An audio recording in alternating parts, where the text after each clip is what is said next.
کرتا ہے اس میں اگر کسی قسم کی ترمیم و تنسیخ کی اگر ضرورت پڑ جائے تو اس کے لیے 2/3 کی میجورٹی کے ساتھ جو ہے وہاں پر اسمبلی کے اراکین کی یا پارلیمنٹ کے ممبران کی جو ہے 2/3 میجورٹی کے ساتھ جو ہے اس میں ترمیم و تنسیخ کی جاتی ہے، کی جا سکتی ہے۔ اس میں خاص طور سے میں جو حوالہ دے رہا ہوں جو اس میں امریکن جو کانسٹیٹیوشن ہے اس کے حوالے سے جو صدر کی جو پاورز ہیں اس کو میں مد نظر رکھ رہا ہوں۔ اب ہم اس طرف آتے ہیں کہ دونوں کے فرق کے بعد اب ہم یہ دیکھتے ہیں کہ پاکستان میں صدارتی نظام جو ہے اس کے کیا نتائج سامنے آئے ہیں، اور اس میں جو ہے آپ سب سے پہلے یہ دیکھیے کہ پاکستان کا پہلا صدر وہ آخری گورنر جنرل تھا، یعنی کہ اسکندر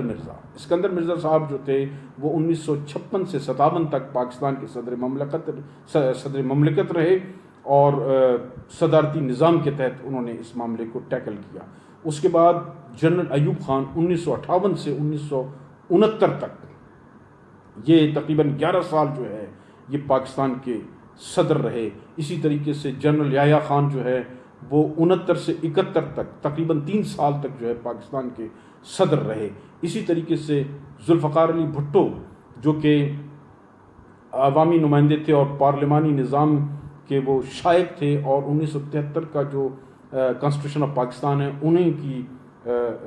مرہون منت ہم کہہ سکتے ہیں، اس میں بھی پارلیمانی سسٹم کو انہوں نے پروموٹ کیا تھا، لیکن وہ بھی 1971 سے 73 تک جو ہے وہ پاکستان کے صدر رہے۔ اور پھر اس کے بعد جنرل ضیاء الحق، انہوں نے گو کہ 1977 میں ٹیک اوور کر لیا تھا، لیکن صدر کا باقاعدہ عہدہ جو ہے انہوں نے 1978 کو سنبھالا، جو کہ 88 تک انہوں نے اس پر برجمان رہے۔ اسی طریقے سے جنرل مشرف صاحب نے جو ہے وہ ٹیک اوور کیا، گو کہ انہوں نے اکتوبر 1999 کو ٹیک اوور کیا تھا، لیکن وہ باقاعدہ صدر پاکستان جو بنے وہ 2001 سے لے کر 2008 تک بنے۔ تو یہ تمام پیریڈ جو ہے تقریباً یہ 35-36 سال کے عرصے پر محیط ہے۔ اس میں جو ہے اب ہم یہ دیکھتے ہیں کہ پاکستان کے تناظر میں ان ادوار میں کیا ہوا، کیا اس کے میرٹس ہوئے، کیا اس کے ڈی میرٹس ہوئے، عوام کو کیا ملا اور عوام نے کیا کھویا۔ سب سے پہلی بات یہ ہے کہ ایوب خان کی صدارت کے دوران پاکستان، اس میں ایک چیز کی میں اور وضاحت کر دوں کہ صدر مملکت جو موجودہ وزیر اعظم عمران خان یہ چاہتے ہیں کہ وہ اسلامی صدارتی نظام اس لیے نافذ کریں، یا ان کے جو اس حوالے سے جو سپوکس پرسن ہیں وہ یہ کہتے ہیں کہ ان کے پاس پاورز کم ہیں، طاقت کم ہے، اور وہ بلیک میل ان کو کیا جاتا ہے یا کیے جانے کی کوشش کی جاتی ہے۔ تو میں اس حوالے سے بات کرنا چاہتا ہوں کہ میں جن صدور کا، پاکستان کے صدور کا حوالہ دینا چاہتا ہوں، وہ نہ صرف یہ کہ وہ صدارتی نظام کے خوگر تھے اور صدارتی نظام نافذ تھا، بلکہ وہ اس وقت فوج کے سربراہ تھے، بری فوج کے کمانڈر ان چیف تھے، کوئی چیف آف آرمی سٹاف تھا، اور ان کے پاس چیف مارشل ایڈمنسٹریٹر کی بے پناہ طاقت بھی تھی۔ لیکن انہوں نے کیا نتائج دیے؟ نمبر 1، ایوب خان صاحب کی صدارت کے دور میں 3 دریا، پاکستان کے 3 دریا ستلج، جہلم اور راوی، یہ ہندوستان کو فروخت کر دیے گئے۔ یہ میں سمجھتا ہوں کہ اس میں یہ بہت بڑا نیگلیجنس نہیں، یہ ایک، میں سمجھتا ہوں کہ یہ ایک مملکتی ریاستی ایک جرم تھا، جرم ہے 3 دریاؤں کو فروخت کر دینا، اور اس کے لیے ٹریلین کیا، اس ساری دنیا کی بدولت دے دی جائے۔ کوئی ملک اپنا دریا کیا، کوئی شاید وہ ایک نہر بھی جو ہے وہ کسی کو فروخت نہیں کرتا ہے۔ آپ کے سامنے نہر سویز وغیرہ کی عرب اسرائیل جنگ جو ہے وہ سارے دونوں جنگیں آپ کے پاس، آپ کے سامنے موجود ہیں، تاریخ میں موجود ہیں یہ۔ اچھا، انہوں نے 3 دریا بیچ دیے، وہ پیسہ کہاں گیا، کیا ہوا کیا نہیں ہوا، اس کو بھی چھوڑ دیں آپ۔ پھر جنرل یحییٰ کے دور میں پاکستان جو ہے وہ 2 لخت ہوا، اس کے 2 ٹکڑے ہوئے۔ یہ آپ یہ دیکھ لیجئے کہ اس کی جو ہے داغ بیل جو ہے اس سیپریشن کی گو کہ بہت پہلے پڑ چکی تھی،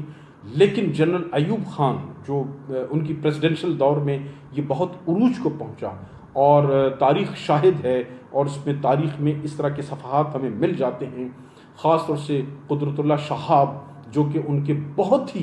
درینہ قسم کے بہت ہی قریب ترین ان کے جو ہے پرسنل سیکرٹری رہ چکے ہیں، اور انہوں نے شہاب نامے میں، جس کو اب تک اس معاملے کو جو ہے چیلنج نہیں کیا جا سکتا ہے، یا اس کے برعکس رائے جو ہے کوئی اتھینٹک رائے، کوئی بڑی شخصیت کی طرف سے کوئی اس کے برعکس رائے نہیں آئی، وہ یہ کہتے ہیں کہ ایوب خان جو تھا وہ کئی مرتبہ وہ کہہ چکے تھے کہ یار ان بنگالیوں سے جو ہے کسی طریقے سے میری جان چھڑاؤ، ہماری جان چھڑاؤ وغیرہ وغیرہ، اور یہ جان جو ہے جنرل یحییٰ خان کے صدارتی دور میں چھوٹ گئی اور ملک دو لخت ہو گیا، دو ٹکڑے ہو گیا۔ اس کے بعد آپ یہ دیکھیے کہ بلوچستان کے اندر انسرجنسی ہوئی ایوب خان کے دور میں، اور نواب نوروز خان وہ اپنے کچھ ساتھیوں کے ساتھ، بیٹوں اور بھتیجوں کے ساتھ جو ہے وہ پہاڑوں پر چلے گئے اور گوریلا وار شروع ہو گیا۔ ان کو ایک ایمنسٹی اسکیم کے ذریعے ان کو عام معافی دی گئی، اور ان کو کہا یہ جاتا ہے کہ باقاعدہ قرآن پاک ان کو فضاؤں میں بلند کیا گیا، یہاں تک کہا گیا کہ نیزوں میں لگا کر اس کو بلند کیا گیا اور ان کو اتارا گیا، اور جب وہ اترے تو پہاڑوں سے اترنے کے بعد جب انہوں نے ہتھیار ڈال دیے تو بجائے یہ کہ ان کو اس معاہدے کے مطابق، اس ایمنسٹی اسکیم کے مطابق ان کو عام معافی دی جاتی، ان کو موقع پر گرفتار کر لیا گیا، اور اس کے بعد حیدرآباد میں جو ہے 5 افراد کو جو غالباً ان کے صاحبزادگان تھے ان کو جو ہے نا پھانسی دے دی گئی، اور نواب نوروز خان کو اس لیے پھانسی نہیں دی گئی کیونکہ وہ کافی ضعیف العمر تھے۔ تو یہ اس کا وہ ملا۔ اس کے علاوہ آپ یہ دیکھ لیجئے کہ جنرل ضیاء کے صدارتی دور میں افغان وار شروع ہوئی، روس اور امریکہ کے ٹکراؤ میں جو ہے یہ صدارتی نظام کا یہ نتیجہ تھا کہ وہ انہوں نے اپنا انڈیپینڈنٹلی ایک جو ہے آپ یہ کہہ لیجئے آمرانہ فیصلہ کرتے ہوئے اس جنگ میں کود پڑے، اور اس جنگ کے نتائج آپ یہ دیکھ لیجئے کہ موجودہ جو ہماری عسکری قوت قیادت ہے وہ یہ کہتی ہے کہ ہم نے یہ غلطی کی تھی۔ تو یہ غلطی اس صدارتی نظام کا دین تھا کہ اس افغان وار نے پاکستان کو جو ہے ہیروئن کے کلچر سے آشنا کیا، اس نے کلاشنکوف کے کلچر سے آشنا کیا۔ اس دور میں بے تحاشا بموں کے دھماکے ہوتے رہے، اس دور میں بے تحاشا کرپشن شروع ہو گئی، اس دور میں اسلحہ جو تھا وہ بے تحاشا، چاہے وہ روس کا اسلحہ تھا، چاہے چائنا کا اسلحہ تھا اور امریکہ کا اسلحہ تھا، وہ جو ہے دھڑ دھڑ قبائلی علاقوں میں اور کوئٹہ شہر، پشاور شہر، بلوچستان، ادھر ادھر ان میں جو ہے نا وہ فروخت ہونے لگا، پنجاب تک وہ پہنچ گیا، اور اس کی نتیجے میں جو ہے بڑے پیمانے پر کلنگ وغیرہ شروع ہوئی۔ اس کے اندر جو ہے فقہی جو ہے مسائل جو ہے وہ پیدا ہوئے اور دراڑیں پیدا ہوئیں دونوں جو بڑے فرقے ہیں پاکستان کے ان کے درمیان، اور ان کے لیڈروں کی اور ان کے جو ہے نا علماء کرام کی جو ہے نا وہ قتل عام وغیرہ ہوا۔ اچھا، پھر آپ یہ دیکھ لیجئے کہ اسی جنرل ضیاء کے صدارتی دور میں سیاچین جو ہے وہ پاکستان کے ہاتھ سے نکل گیا، ہندوستان نے اس پر غاصبانہ قبضہ کر لیا، اور ہمارے صدر صاحب نے کہا اس طرح سے جان چھڑائی کہ وہاں پر تو گھاس بھی نہیں اگتی، اور انہوں نے اسے جان چھڑا لی۔ پھر اس کے بعد آپ یہ دیکھ لیجئے کہ جنرل مشرف صاحب کے صدارتی دور میں جو ہے امریکہ میں 9/11 کا واقعہ ہوتا ہے، اور صدر صاحب جو ہے صدارتی نظام کے توسط سے کیا ہوتا ہے معذرت چاہتا ہوں، وہ اس جنگ میں جو ہے وہ امریکہ کے الائی بن جاتے ہیں اور ان کی خدمت گزاری کرنے لگتے ہیں، اور اس کے نتیجے میں 70-75 ہزار پاکستانیوں کی شہادت ہوتی ہے، جس میں بڑے پیمانے پر ہمارے فوجیوں کی شہادت ہوتی ہے، اور ہندوستان کے ساتھ جو 3 بڑی جنگیں ہم نے لڑی ہیں اس میں اتنی ہمارے فوجیوں کی، فوجی جوانوں کی کیجویلٹیز نہیں ہوئی، شہادتیں نہیں ہوئیں، بلکہ میرے خیال میں ایک آدھ جرنیل تک کے اور لیول کے جو ہے نا لوگ شہید ہوئے اس 9/11 کے واقعے کے بعد۔ اس صدارتی نظام نے یہ دیا۔ اس کے بعد پھر بلوچستان میں جو ہے نواب اکبر بگٹی، ان کی شہادت ہو جاتی ہے۔ نواب اکبر بگٹی صاحب شاہی جرگے میں تھے جنہوں نے یہ ڈیسیجن لینا تھا کہ انہوں نے آزاد رہنا ہے یا انہوں نے ہندوستان کے ساتھ شامل ہونا ہے یا پاکستان کے ساتھ شامل ہونا ہے۔ ان کا ووٹ، ان کی جو ہے نا کاوشیں پاکستان کے ساتھ تھیں۔ وہ پاکستان میں ایک زمانے میں غالباً یہ سکندر مرزا یا اس سے پہلے جو تھے وزیر مملکت برائے دفاع رہ چکے تھے، اور گورنر بلوچستان غالباً 3 مرتبہ رہے اور اسی طریقے سے وزارت اعلیٰ کا جو ہے نا قلمدان بھی انہوں نے سنبھالا، لیکن ان کو شہید کر دیا گیا۔ اور اس کے بعد جو انسرجنسی ہوئی، جس پیمانے پر وہاں پر جو ہے بد امنی ہوئی اور وہاں پر مختلف نسل کے لوگوں کی جو ہے مختلف لوگوں نے جو ہے وہ قتل عام کیا، یہ اپنی جگہ موجود ہے۔ نیم خانہ جنگی چل رہی تھی۔ اچھا، پھر صدارتی نظام میں یہ کہا گیا کہ جناب خاص طور سے ایوب خان صاحب کے صدارتی دور میں یہ ہوا کہ بہت زیادہ جو کہتے ہیں کہ جی انڈسٹریلائزیشن ہوئی، اس کی بھی میں وجہ بتاتا ہوں کہ انڈسٹریلائزیشن کی کیا وجوہات تھیں۔ بہرحال اس انڈسٹریلائزیشن کی وجہ سے جو ہے وہ معاشی ناہمواریاں ہوئیں اور 22 خاندان جو تھے وہ معرض وجود میں آئے اور اس کا نعرہ لگایا ذوالفقار علی بھٹو نے اور وغیرہ وغیرہ، یہ معاملہ آگے چلا۔ اب میں بتاتا ہوں کہ ایوب خان کے دور میں جو کہا جاتا ہے کہ پاکستان کی جی این پی اور غالباً جی ڈی پی جو ہے وہ بہت زیادہ تھی، پاکستان میں جو ہے ترقی کی شرح جو ہے جنوبی ایشیا میں سب سے زیادہ تھی، اس کی جو بنیادی وجہ یہ تھی کہ اس وقت دنیا 2 بلاکس میں تقسیم تھی، 2 سپر پاورز تھے، اور ایک سپر پاور جس کو سوویت یونین کہا جاتا ہے جو کہ ہمارے ساتھ میں تھا، ہمارے بغل میں تھا یا ہم اس کے بغل میں تھے، وہ ہمیں چاہتا تھا کہ ہم اس کے بلاک میں شامل ہو جائیں، اور ایک کولڈ وار جس کو کہا گیا، سرد جنگ ہو رہی تھی اور اس پر ٹریلین آف ڈالرز جو ہیں وہ امریکہ کے خرچ ہو رہے تھے، اسی طریقے سے سوویت یونین جو ہے وہ خرچ کر رہا تھا، اور تباہی و بربادی جو ہے پوری دنیا میں جو ہے نا وہ پھیل چکی تھی۔ تو چونکہ پاکستان کی اسٹیبلشمنٹ نے، پاکستان کی ریاست نے یہ فیصلہ کیا کہ وہ سوویت یونین کی بجائے امریکن بلاک میں شامل ہونا پسند کریں گے، سینٹو کے جو ہے وہ معاہدہ جات وغیرہ ہوئے، تو اس کے بدلے میں جو ہے پاکستان کو اس کے نوازنے کے لیے جو ہے اس کا پاکستان کو جو ہے اس کا معاوضہ دیا، اور اس وجہ سے جو ہے یہاں پر کارخانے وغیرہ لگائے گئے۔ ایک اور اس کے ساتھ ساتھ امریکہ یہ بھی چاہتا تھا کہ پاکستان کے عوام میں جو ہے تھوڑی بہت خوشحالی ہو اور کچھ اس طریقے سے وہاں پر بیسک یونٹس وغیرہ قائم ہو جائیں کہ پاکستان کے اندر کوئی سوشلسٹ تحریک وغیرہ یا جو پرو رشین جو ہے کوئی موومنٹ وغیرہ جو ہے وہ شروع نہ ہو۔ تو یہ اس وجہ سے جو ہے یہ ہوا۔ اسی طریقے سے آپ یہ دیکھ لیجئے کہ جنرل ضیاء صاحب کی صدارت کے دور میں جو وہ افغان وار میں جو روس اور امریکہ کے درمیان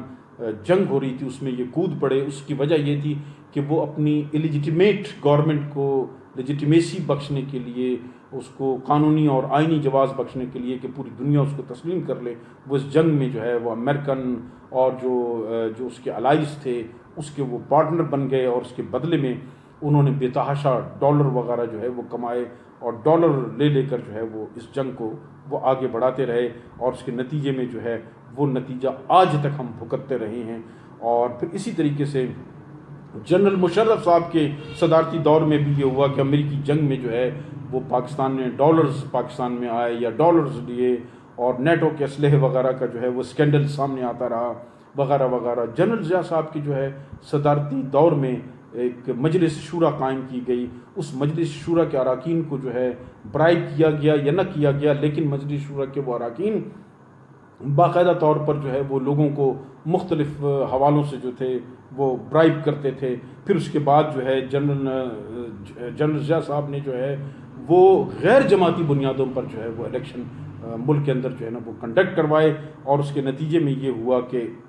پاکستان کے اندر نسلی اور لسانی قسم کے جو ہے نا فسادات ہوئے، برادری ازم کو بہت زیادہ پروموشن ہوئی، بہت زیادہ پروموٹ ہوا، اور نفرت جو ہے گو کہ برادری ازم کا جو ہے وہ تعلق رہا ہے اس سے پہلے، لیکن اس میں جو ہے وہ بے تحاشا اضافہ ہوا۔ یہ اس کے دور میں جو ہے اس طریقے سے ہوا۔ اب آ جاتے ہیں ہم پارلیمانی نظام کی طرف۔ لیاقت علی خان سے لے کر فیروز خان نون کے دور تک جو ہے، یعنی کہ 1947 سے لے کر 1957 تک جو ہے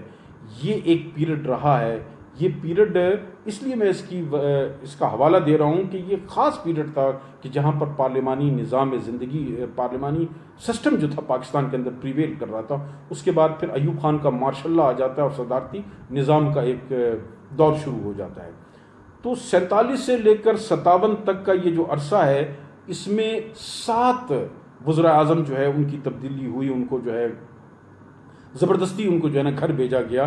جبکہ اصولی طور سے صرف 2 وزیر اعظم جو تھے اس میں جو ہے نا 2 وزیر اعظم تبدیل ہو سکتے تھے، لیکن 7 ہوئے۔ اسی طریقے سے آپ یہ دیکھ لیجئے کہ یہ پارلیمانی سسٹم کی دین تھی کہ گوادر جو اس ٹائم اس کی بہت بڑی حیثیت ہے، بہت بڑی ویلیو ہے،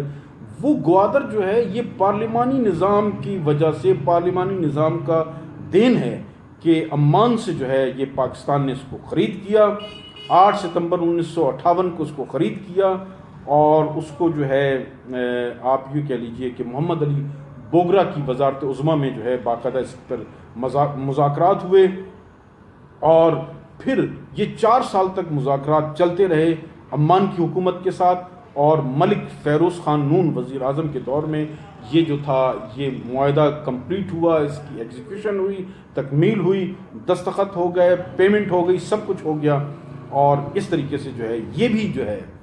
یعنی کہ صدارتی نظام میں جو ہے پاکستان اپنے حصے گنواتا رہا، اپنے حصے بکھرے کرتا رہا، لیکن پارلیمانی نظام میں جو ہے پاکستان میں جو ہے ایکسیشن ہوئی، اور پاکستان میں جو ہے وہ ایک